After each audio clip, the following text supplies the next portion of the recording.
In 1792, Dr. Joseph Guillotine, fired by the spirit of the French Revolution, invented a machine that would bring equality and humanity to death.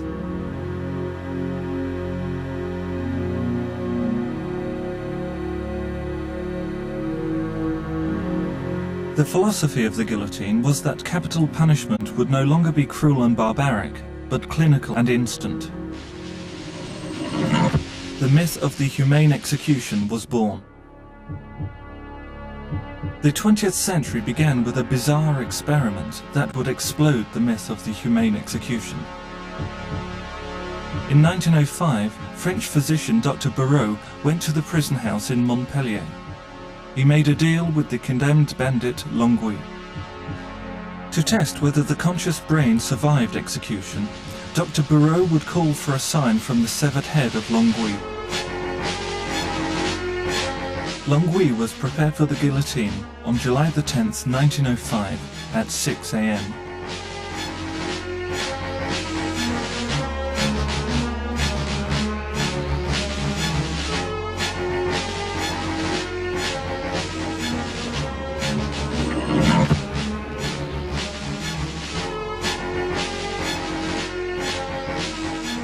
Dr. Barreau called out to Longwy's severed head. He wrote, "The eyes of Longwy opened, and undeniably living eyes stared at me. I called a second time. The eyes stared at me with even more penetration than before. The whole incident lasted 30 seconds. This was not some fantasy. The conscious brain survives." To understand the reality of the death penalty, this film challenges you to look into the eyes of the condemned.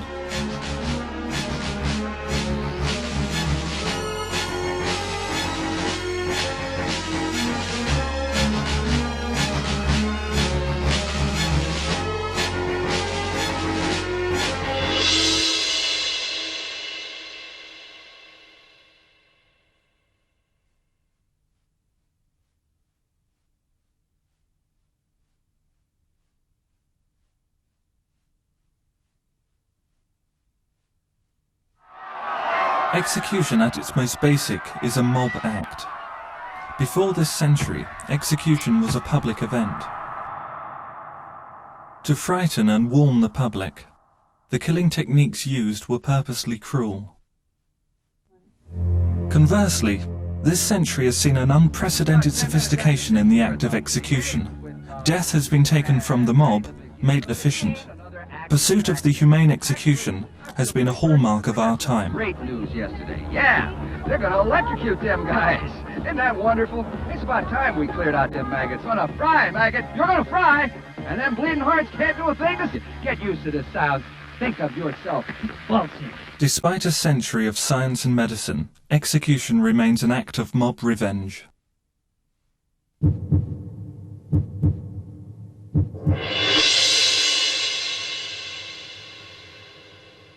Along with the modern methods of execution, the most ancient of methods have survived.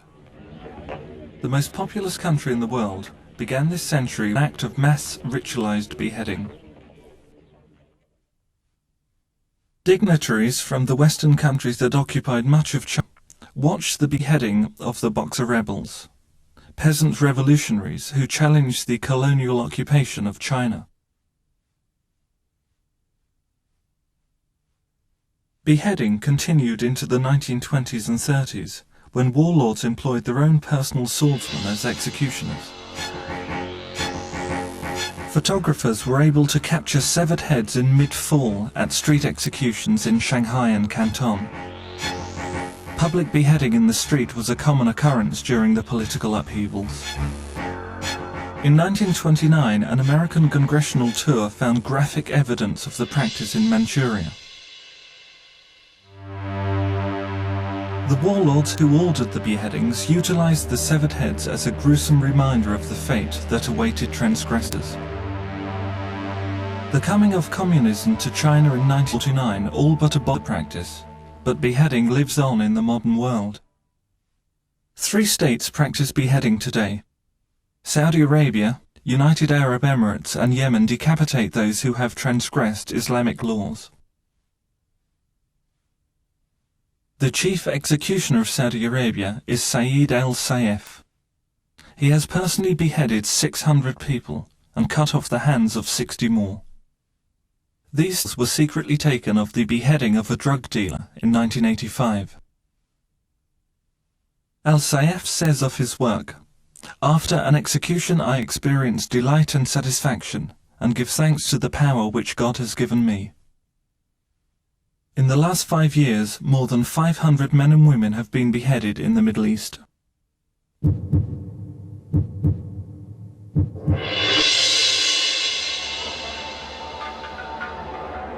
Of execution techniques used today, one of the most vicious served almost exclusively for women. On the ritual of the Hajj, the holy pilgrimage to Mecca, followers of Islam throw stones at a pillar that represents Satan. Though never specified in the Quran, this ritual is killing, justified on religious grounds. Today, 7 states retain stoning, the sentence often handed out by religious court under Sharia law. In Iran, people can be stoned for adultery and blasphemy. Even the size of the stones is judicially regulated, so to be not so large as to kill instantly, nor so small that they could not be defined as stones. As many as 200 women are stoned to death each year.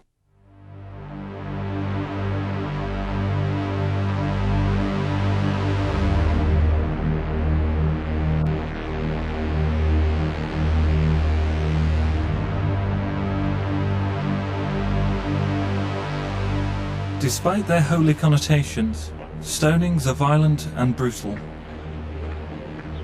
In other countries, such as in rural Bangladesh and here in Somalia, women are stoned outside the law.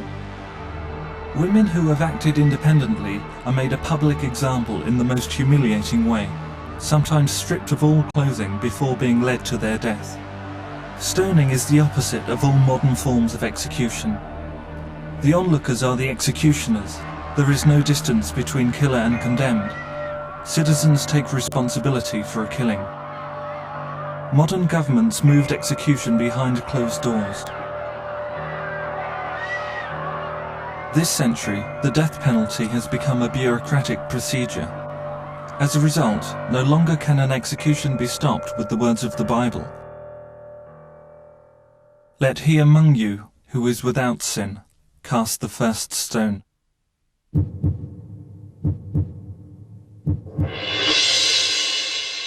By the start of this century, war was becoming increasingly mechanized. By the end of World War I in 1918, the horse had been replaced by the tank, and the sword by the gun. The mass production of guns begun in World War I was to have a lasting effect on executions in the 20th century. More people were to be executed with a gun than by any other method. This war created the precedent for genocide. Turkey, under the Sultan, used the cover of war to execute the Armenian minority. From March 1916, the Turkish army was ordered to round up and kill 600,000 Armenians.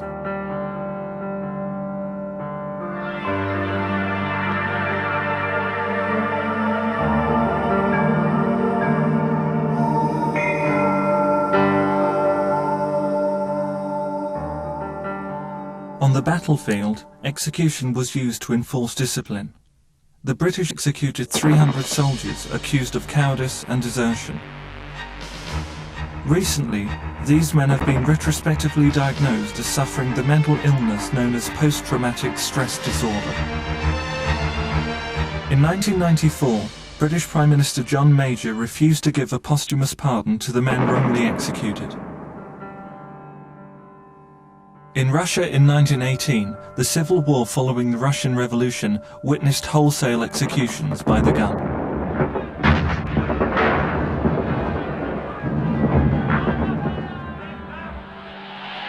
The ascent of Joseph Stalin as Soviet leader in 1924 saw execution put to a new use. Execution would be used as a method of social engineering. Middle-class peasants, called Kulaks, would be systematically executed in order to shape a new society. In China at the same time, the nationalist leader, General Chiang Kai-shek, believed he could solve the endemic drug problem by executions. He issued orders that, as of January 1st, 1937, all those found of drug addiction would be executed. Thousands of empty coffins were placed on the street as a message to the populace. Chiang Kai-shek was prepared to execute up to 50 million drug users in China to wipe out the scourge of opium addiction that had plagued China for centuries. At the Justice Building in Shanghai, death sentences were handed down with a minimum of formality. The prisoners were taken from there in a police van to the place of execution. Once there, the convicted addicts are surrounded by security guards, while judges sign their execution papers, later to be thrown on the ground in front of them when they are shot. The condemned are given absolution priest before the final moment.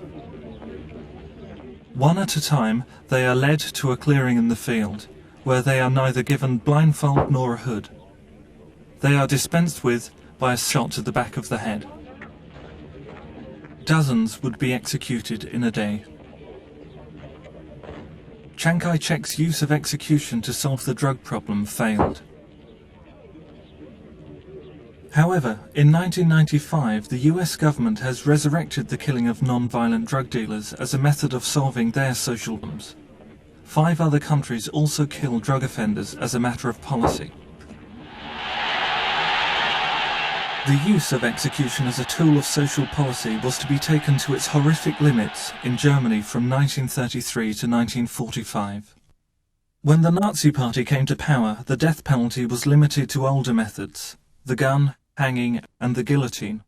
In one of the Nazi government's first moves, judges were forced to abandon political neutrality and swear allegiance to the party leader, Adolf Hitler.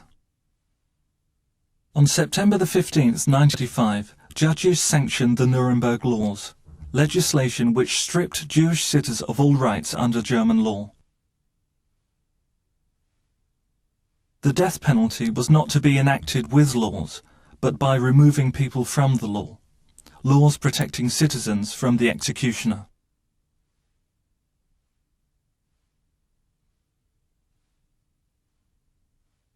For the invasion of the Soviet Union in 1941, the Nazis gathered together the greatest number of executioners ever assembled.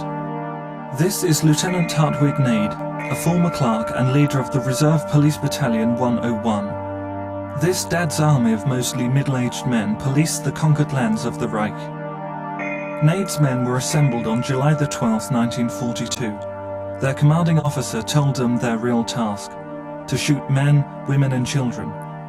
He made an offer. Any of the older men who objected could leave. In the silence that followed, only one man immediately refused to become an executioner. The killing tour of Battalion 101 had begun.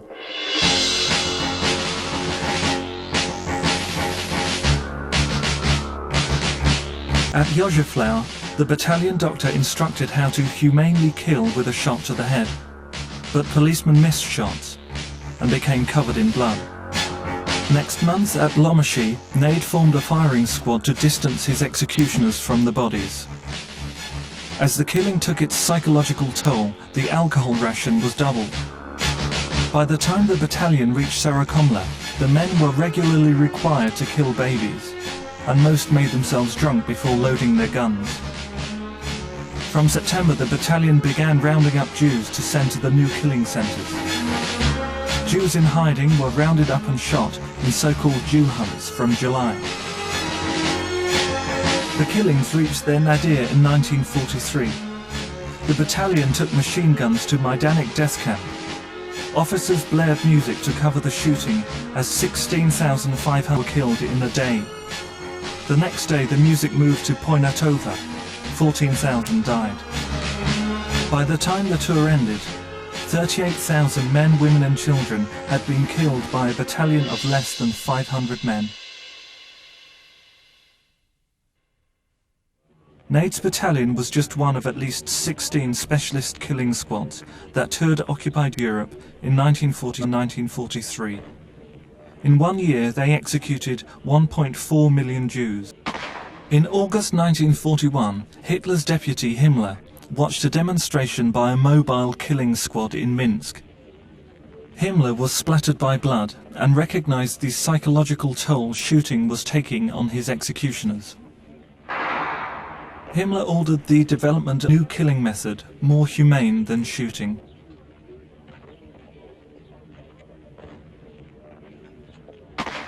In keeping with the century's myth, this humane technique was not designed to spare them, it was to assist the executioner. Humanity equals efficiency, and millions more were to die.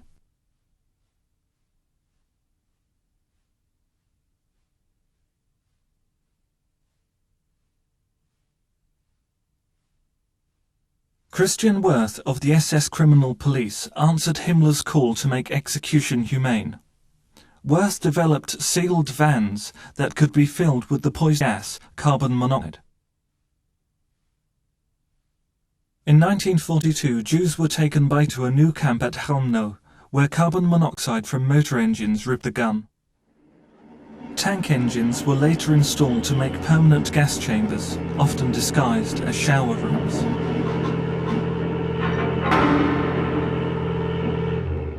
German executioners tuned diesel engines to maximize the output of poison gas. The engines were put to work in Treblinka, Sobibor and Belzec. 1.7 million were executed by carbon monoxide in the space of a year. Ordinary exhaust fumes killed more people in the Holocaust than any other method. By spring of 1942, plans were underway for a purpose-built center based on a new execution technique. Auschwitz was built with 4 gas chambers using a rat poison found effective in experiments at killing people. This poison, cyanide acid, was known trade name Zyklon B. Pellets dropped into the chambers killed all those inside within minutes. Executions peaked at Auschwitz in the spring of 1944. 10,000 Jews were killed every day.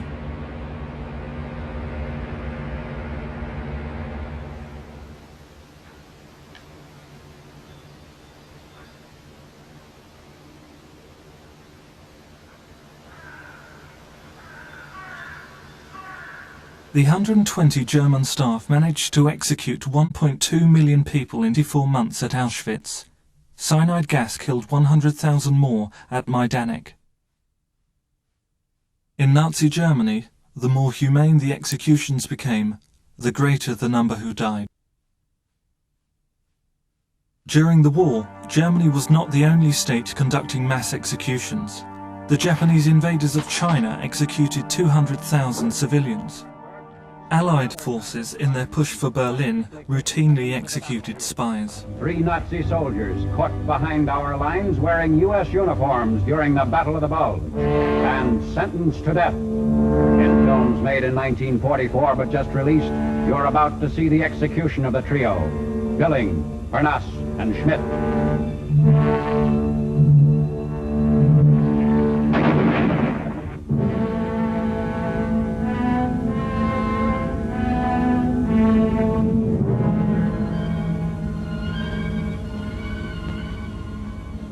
The end of the war brought celebration and retribution. Crowds outside Rome's court took the law into their own hands. Coretta was eventually dragged out, thrown on the ground and kicked until unconscious, thrown in the Tiber and beaten to death with oars. Into the courtyard of Fort Bravetta goes Pietro Caruso, accompanied by his executioners, the Carabinieri. A priest hears his last words.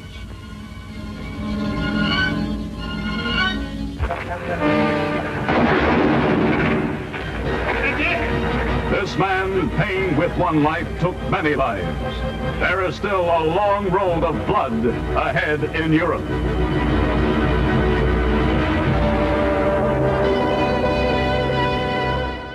Retribution culminated in the Nuremberg trials. 21 leading Nazis were hung. More than 20,000 others were executed by the Allies.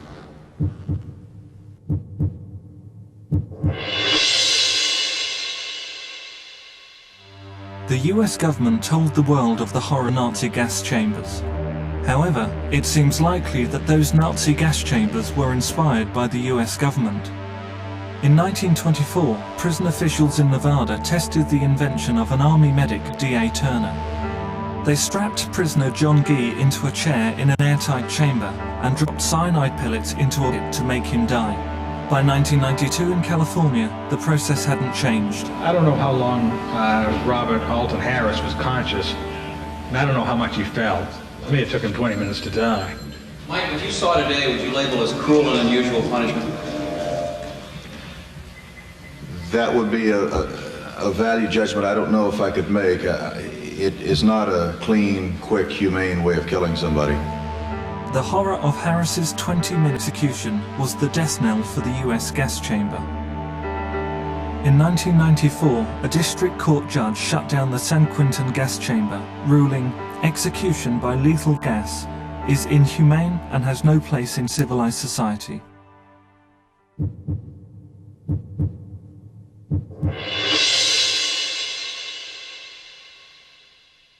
Another form of chemical killing has replaced the gas chamber in a new wave of US executions.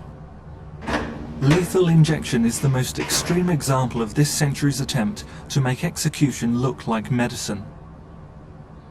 Prisoners are killed on hospital trolleys. A machine releases poison and takes the responsibility for killing from human hands. Curtains to allow witnesses to see execution as medical theatre. The poison needle uses a heart-stopping drug preceded by an anesthetic to kill. In 1982, prison officials assisted doctor injected 40-year-old Charles Brooks, the first American to die by lethal injection. Brooks was killed by a technique perfected 5 years before in Nazi Germany. Lethal injection as an execution technique was invented by Dr. Karl Brandt, personal physician and close to Adolf Hitler.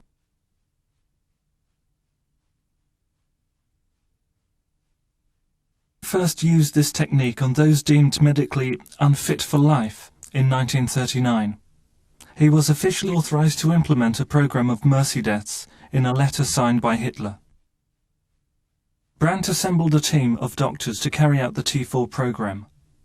Today's lethal injection techniques began with the killing of 10,000 children. The Germans used a drug, phenol, that stopped the heart. The doctors drove to sanatoriums throughout Germany, Austria, and Poland. In 1940, Brandt conducted an experiment to find the most humane form of death. He compared lethal injection with gassing, the technique that had been used to kill American prisoners for the previous 16 years. In early 1940 in Brandenburg, Brandt personally injected 2 children with poison and noted it took them 20 minutes to die. His colleague, Dr. Victor Brack, gassed 20 handicapped adults in a room disguised as a shower. It took only 5 minutes to kill the adults in Brack's gas chamber.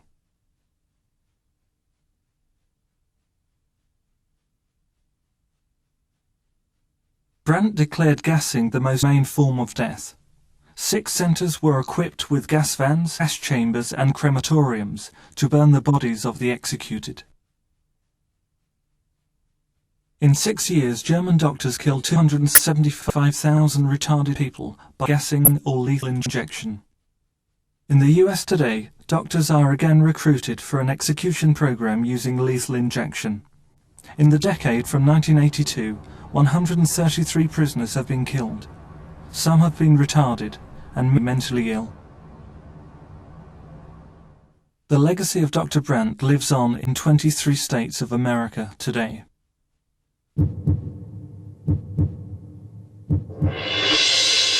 At the turn of the century, 2 of America's most famous inventors competed to bring new technology to death.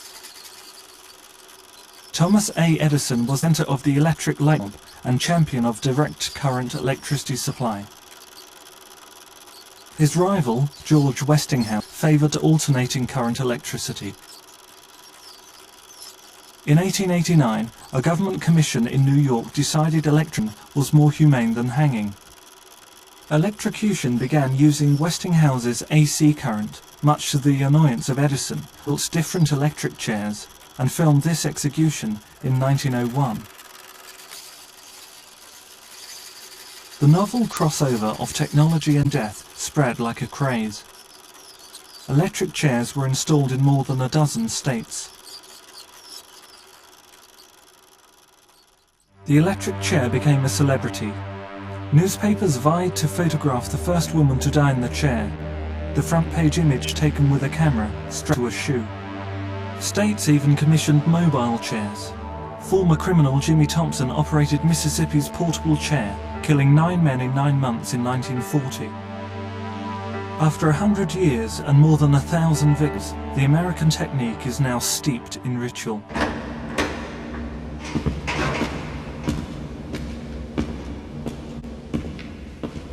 It's not of the execution.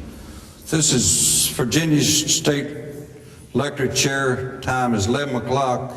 The prisoner is brought in and strapped in the electric chair. Sergeant Dyer will explain how the man is buckled in and how he's wired for the execution. Inmate is sit in, buckle in, secure in the chair. The first thing to be connected and put on will be the leg piece. The leg piece has spring action, is fitted firmly into the inmate's leg. The cable is inserted and tightened with the wing nut, finger tight. Second step, the mask is inserted over the inmate's face, which covers his forehead, nose, and lips. Only thing that exposes is his chin and lower half of his neck. The backrest has been adjusted so that you have a firm seat in the chair. Third step, the helmet is inserted on the inmate's head. It also has spring action, which gives you a tight fit. The chin strap is inserted around his chin and connected. At that point, the connecting cables is inserted, also finger tight. The final thing that is done, all the straps are checked to make sure that there's no slack and the belts are tight. Things to watch for.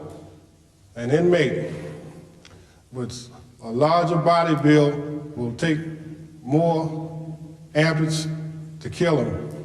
He will smoke extremely due to the size of his bill. The smell is pertinent. Things to do, put Vaseline in your nostrils, and you can use a Q-tip to get it out. Also, your clothes will have a smell in them, and it is suggested that your clothes be soaked in water for 2 or 3 days before they are washed, and you can reuse them again. This is a button I pushed for 4 executions in the last 4 years. Red lights are on, contacts closed.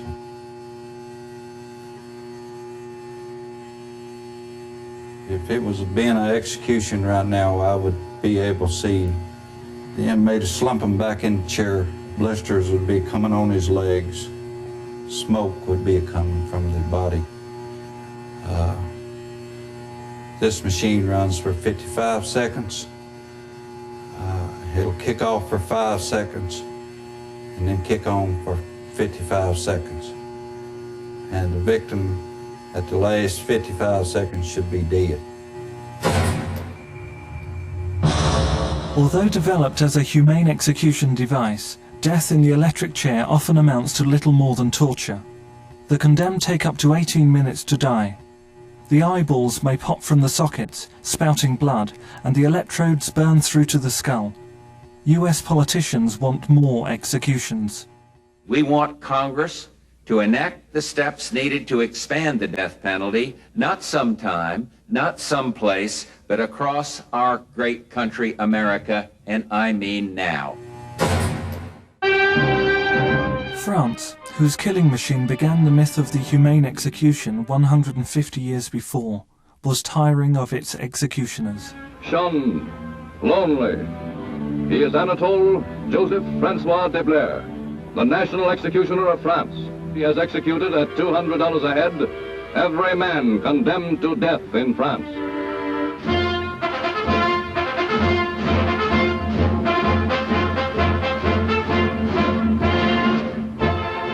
"50 years ago, young de Blair went into the military service, from which an executioner's family is exempt, to run away from the lonely and thankless calling that was his by inheritance. But even more lonely was his life in the barracks, where he was taunted and shunned because of his father's profession.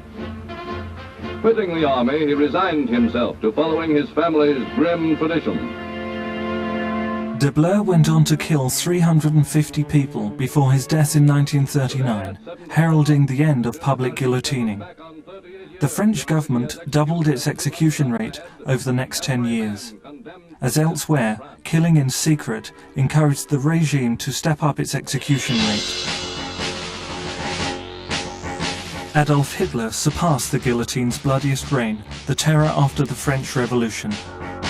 Nazi Germany was obsessed by beheading.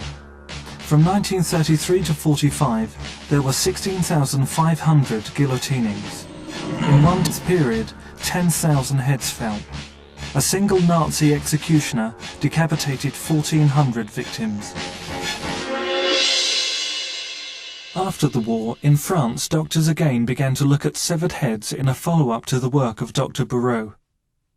In 1956, doctors Fournier and Pierre Liver examined guillotined victims, then reported, "The doctor is left with the impression of a horrible experience, or a murderous vivisection." By the 1960s, filmmakers turned the celebrated instrument into a barbarous machine. À la première question, la réponse a été oui à la majorité de 8 voix au moins. À la deuxième question, la réponse a été oui à la majorité de 8 voix au moins. À la troisième question, la réponse a été oui à la majorité de 8 voix au moins. À la quatrième question, la réponse a été oui à la majorité de 8 voix au moins. À la cinquième question, la In September 1981, the Parisian National Assembly heard, "The death penalty is contrary to the finest thoughts and noblest dreams. It is contrary to the spirit of the revolution." À la huitième question, la réponse a été oui à la majorité de 8 voix au moins. À la neuvième question, la réponse a été oui à la majorité de 8 voix au moins. À la question « Existe-t-il des circonstances atténuantes en faveur de l'accusé ?», la réponse a été non. Vu les réponses en question dont il a été donné lecture, la Cour d'assises, après en avoir délibéré conformément à la loi, vu les articles 7, 12, 14, 15, 16 du Code pénal, condamne à la majorité de 8 voix sur 12 François Toledo à la peine de mort. Le condamne aux dépens, fixe au minimum la durée de la contrainte par corps et en conséquence, François Toledo aura la tête tranchée dans l'enceinte de la prison de la Santé à Paris. France killed its last citizen by guillotine on September the 10th, 1977.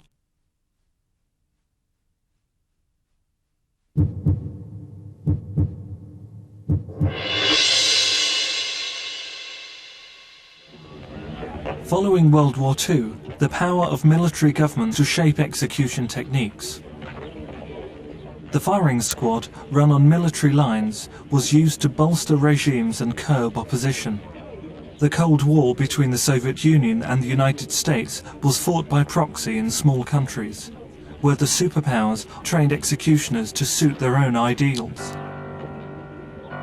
In Guatemala, left-wing sympathizers are shot after being sentenced by a military court for attacking anti-communists. The word disappearances was first used to describe Guatemala's new terror in 1966. Political opponents began to vanish in the night. This shadowy form of execution began to spread throughout South and Central America. From the 1970s, Latin American military dictators sponsored disappearances on a vast scale. In El Salvador, death squads dumped bodies by the roadside with a warning. These were executions made all the more horrible because they were unseen.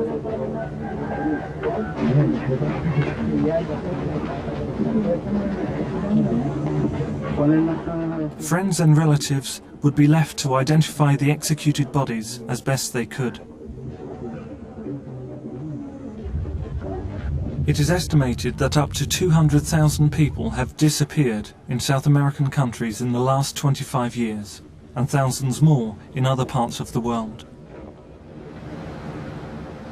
In countries throughout Southeast Asia, the rise of communism was confronted by the gun.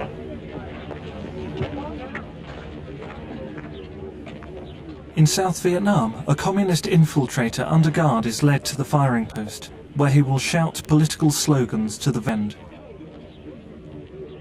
Execution became an everyday occurrence during the United States war fought in Southeast Asia between 1963 and 1975. In Vietnam, Laos and Cambodia, incessant war resulted in waves of brutal executions. Anti-communist purges elsewhere resulted in massive killings during the 1960s and after. In Indonesia alone in 1965, 250,000 suspected communists were executed after a failed coup. In Cambodia, the aftermath of the Vietnam War led to the rise of the communist regime of Pol Pot, resulting in the execution of up to 1 million people from 1975.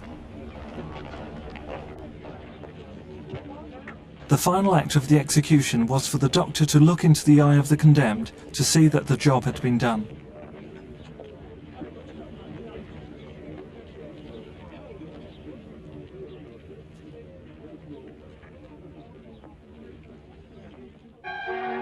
The region's biggest country, China, had itself been rocked by upheaval since the fall of Chiang Kai-shek in 1949. Chinese Communist armies. Panicked by possible fifth column activity, local police have sentenced 5 alleged Red Underground leaders to death, and this crowd has gathered to see them publicly shot. But be forewarned, these on-the-spot films are stark realism. They are what is publicly happening in Shanghai, but they are not easy to look at. So, if you wish, close your eyes for the next half minute.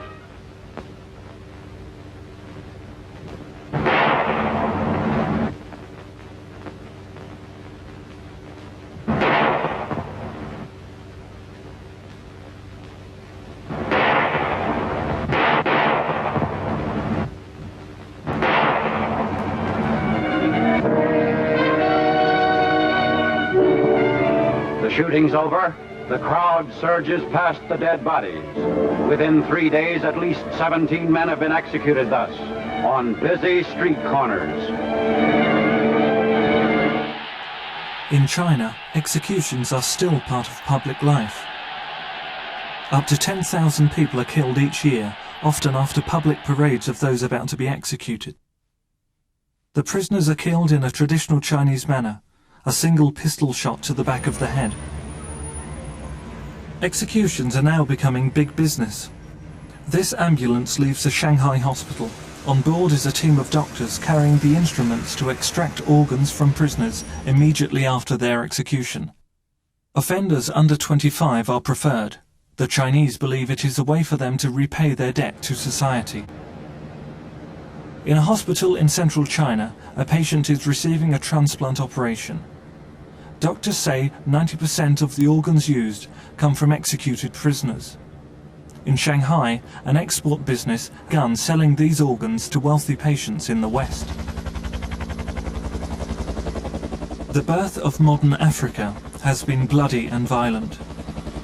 In Tanzania in 1964, a communist uprising turned into a racist bath. The poor and the innocent were to pay the penalty of a tragic past.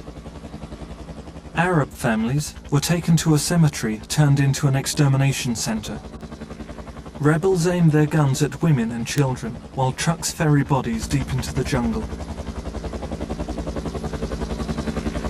Pits have been dug to be filled with corpses.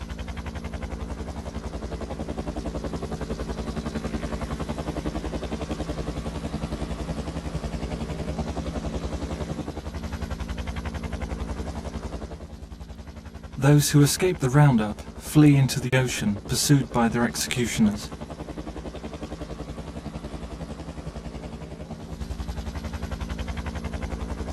When the tide turns on, corpses are the harvest of trouble. The slaughter in Rwanda has its antecedents in one of the many upheavals in post-colonial Africa. These Tutsi men survived the little-remembered 1964 Rwandan massacre, when the Hutu majority killed 10,000 within months. In a prelude to events of 1994, they were cast into the river, giving the fishermen a grim haul. The flames lit to cremate the bodies on the hills of Rwanda would smoulder for the next 30 years, to explode in an organized genocide. The death of the Rwandan president in a plane crash was the fiery signal. On April 6, 1994, the first massacres took place in rural areas far apart as Cyangugu and Kibungo. The following day, the violence spread to the capital Kigali and these streets in the southern suburbs. Hutu militiamen took to the streets armed with machetes. Urged on by the government radio calling for the death of the Croches, the minority tribe the Tutsi, they killed. Families were dragged from their home and slaughtered. Others were gathered and taken to killing points, the roundups directed by local officials. Here, Hutu executioners have captured a group of 5 men and a woman. In many cases, the Tutsi about to be executed had their leg tendons chopped to prevent their escape. A woman prays for mercy before her executioners. They ignore her pleas before killing her with a chop to the back of the head. The Hutu execution squads killed indiscriminately for 4 months, until the government was overthrown by the rebel forces of the Rwandan Patriotic Army. By then, at least 500,000 people had been executed. At the same time as mass killings engulfed Rwanda, executions continued one by one elsewhere in Africa. In Liberia, Private Robert Mani stood before his executioners. And what is his crime? What was he convicted of? What is his crime? For murder. Who did he murder? A civilian.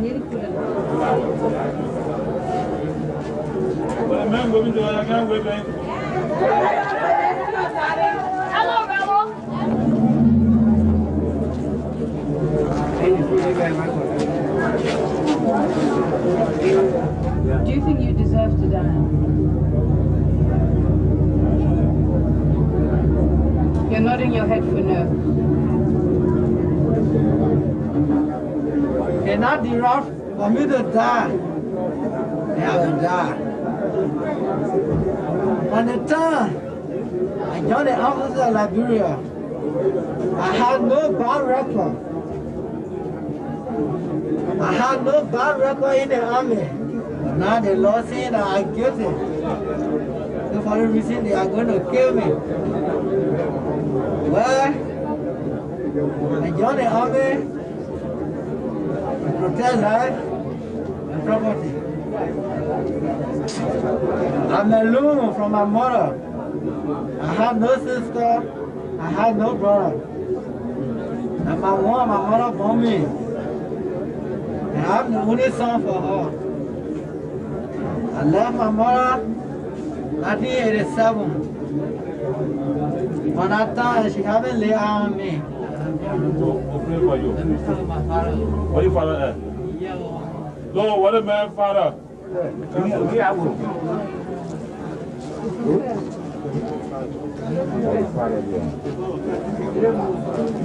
Non ne laisse pas le voir. Allô? C'était même pour parler, c'était. Et moi, j'étais local là. On plane, et ça, il y a nous, j'étais pour parler. Oh, non, dis-la, on va nous pas local, et quoi, on va dans la radio.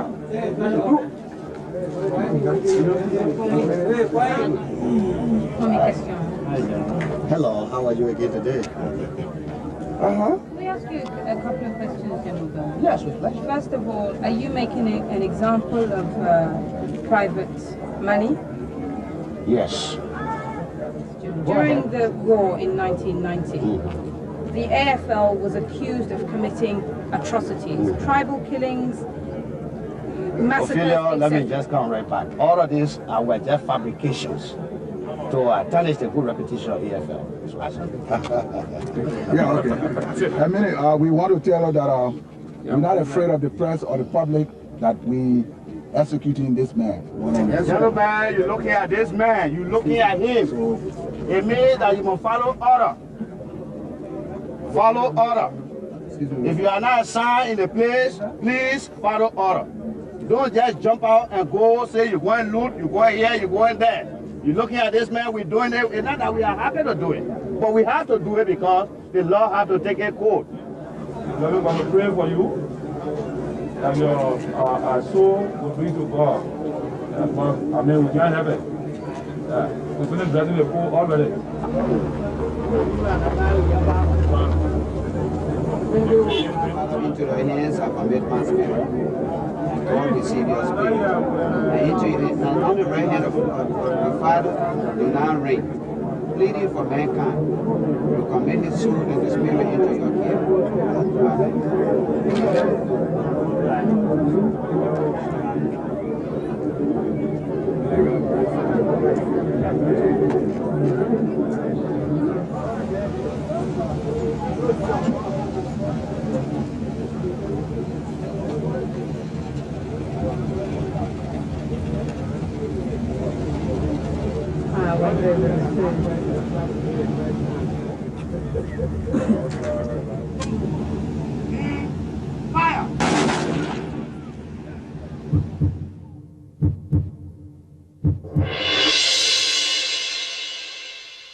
This is the work of the firing squads of Saddam Hussein.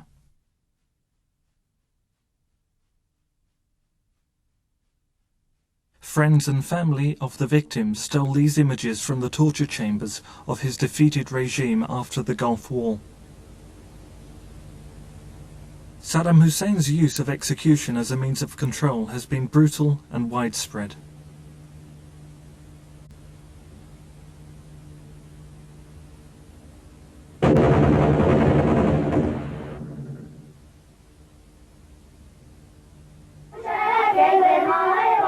The children of the northern Iraqi town Halabja sing in 1986 to the glory of Saddam Hussein.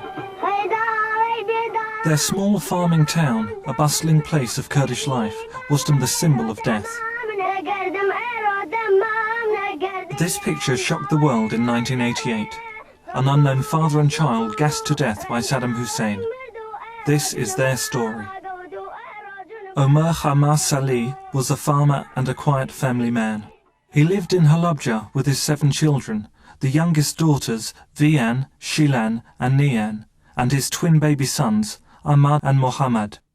Near the end of the Iran-Iraq War, Saddam's defense minister decided all of the Kurdish people, and particularly the town of Halabja, recently overrun by Iranian troops, were enemies of the state. In a secret speech in May 1988, he described how the people of Halabja were to die. وإذا قدرنا ناخذ تلتين واحفرهم في مكان من نضربهم بالكيميائي أوقع بهم خسائر كثيرة وما أضربهم بالكيميائي يوم ب 15 يوم اثنين نعم يوم ثاني 10 و5 ولازم أسويها وإن شاء الله. On March 16th, Omar was out of town when he saw the gas bombs explode.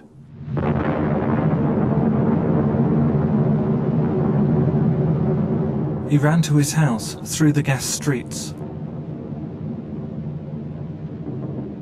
When Omar arrived, he found one son, Ahmed, already dead, but Mohammed still breathing. Grabbing Mohammed, he ran outside to find fresh air. Omar collapsed, cradling Mohammed in his arms, a few doors from his home.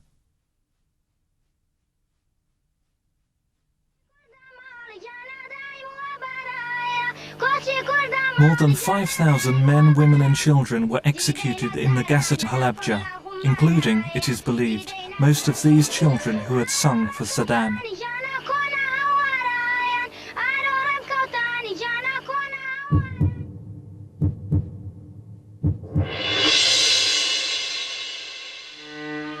The nightmare of genocidal executions continued in former Yugoslavia from 1991. Bosnian expatriate Abdul Malida returned in 1992 to gather evidence of what was happening in his homeland. His journey took him to the heart of darkness in former Yugoslavia, an execution chamber where men with hammers, blowtorches and power tools. Abdul implored the world, "Do not turn away in horror from these scenes. These men were tortured to death. No one knows whether they were Muslims or Christians."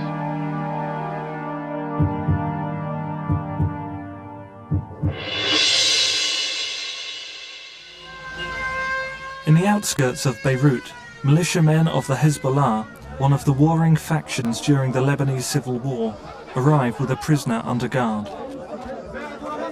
Mohammadine Salah is being taken to his execution. Inside a Muslim cemetery, Mohammadine is fitted with a sign and a blindfold.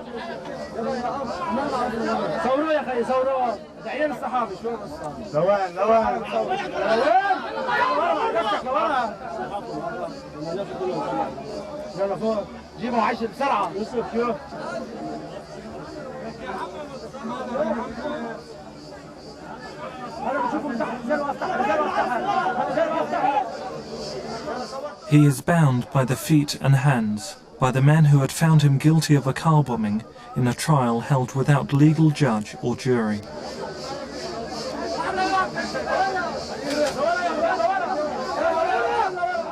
Mohammadine is laid on the earth while gunmen arrange a firing squad. What you are about to see is a horrific scene, an ordinary execution. It is a brutal and vengeful act of murder.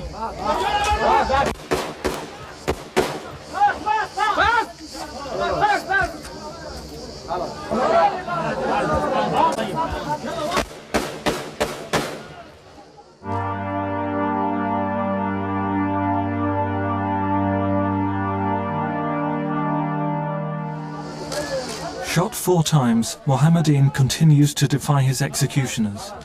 He draws breath again and again, the human will to survive against all odds, pitted against those who end his life.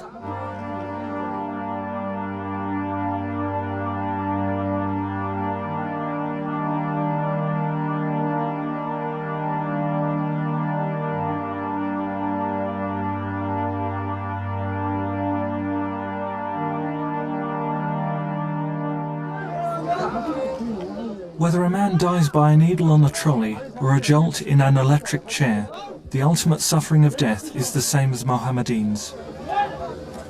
The difference is that modern governments have tried to pretend their executions have been made clean, cynical, and humane.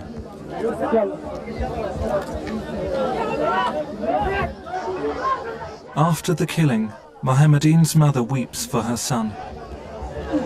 One of the 26 million sons and daughters killed this century by believers in the death penalty.